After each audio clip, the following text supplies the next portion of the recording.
আজ রবিবার আর আমি এসেছি বগুলা স্কুলে, হাই স্কুলে।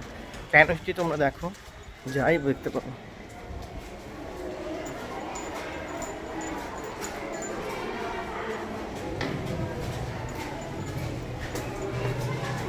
এই যে দেখতে পাচ্ছ ভিড়, এটা কিছুই না।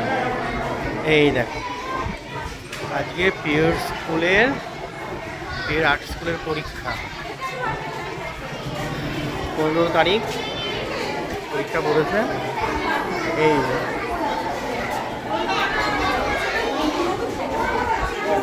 যে পরীক্ষা, এই যে পিউ একটু তাকাও। পিউ স্কুলের পরীক্ষা, পিউ খুব ব্যস্ত। আরো দেখাচ্ছি তোমরা,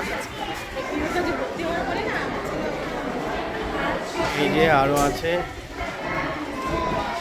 মোট 3টে ক্লাসরুম ধরে পরীক্ষা হবে, এখনো আসেনি, তো আপডেট আমি দেবো। চলো এখন টাটা।